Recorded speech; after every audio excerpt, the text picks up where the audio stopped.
Hey, this is Tony here with Salt Strong, and in this video I'm going to be talking about the Paul Brown Soft-Dine or Soft-Dine, however you prefer to pronounce it.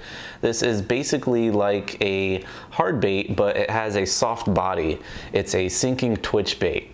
And there are some pros and cons that I found with this lure that I want to share with you guys. And keep in mind, we're not sponsored, endorsed, or affiliated with any companies.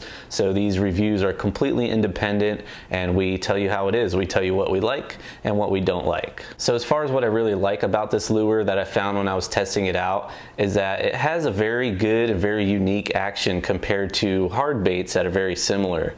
This has a very tight, erratic retrieve, and also as the lure sinks down, it does sort of this side-to-side wobble. As you can see here in this footage, it wobbles as it falls down, and that could actually trigger a strike when you do pause in between twitching this lure and retrieving it.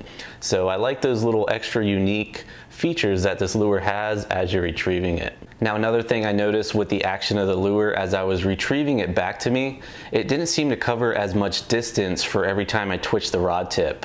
And what I mean by that is every time I twitch the rod tip, instead of it shooting forward maybe 1.5 to 2 feet, it would only shoot forward maybe 6 inches to a foot every time I twitched it, and it would almost kind of do that erratic retrieve in a tight, small space.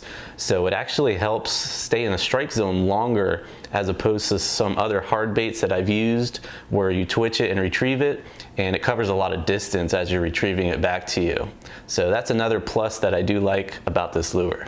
Now, also with the action, this lure does have a little cavity in there that has a rattle. So if you happen to be fishing in dirty water, it does have that rattle that will help draw in those fish from a distance in case that water is pretty dirty. Now, there is one more thing that I do like about this lure, and it is the fact that it is soft. It's made of a soft plastic material. It's not a hard bait. And when you are fishing and a fish strikes your lure, if it does have a soft body, there's a better likelihood that those fish are going to hold onto that lure a little bit longer than they would if they struck a lure that was a hard bait. Because usually when they strike a hard bait, they'll spit it out immediately.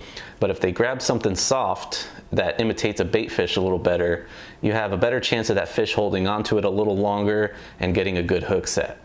Now, moving on to what I don't like about the lure, and as I was just mentioning about the soft body, that is a pro, but it can also be a con. Because of that soft body, you may accidentally throw it in with all your other hard baits, and then if you leave your tackle box in the heat or the sun, it will melt onto those hard baits. Also, it can react with other soft plastics, so you pretty much want to store these away from any other type of tackle or lures so that the plastic doesn't melt and destroy the lure itself or anything it's touching.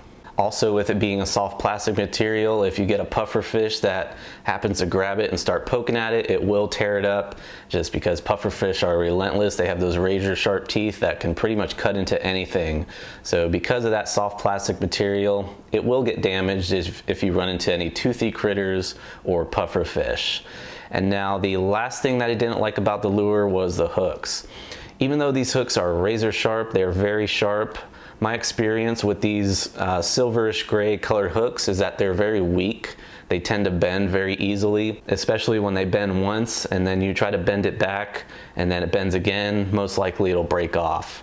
So I highly recommend replacing those treble hooks with either a stronger treble hook or some single inline hooks. Now, all of these lures that I review, they do catch fish. However, you have to be in the right spot at the right time, using the right presentation, under the right conditions. All those little factors come into play.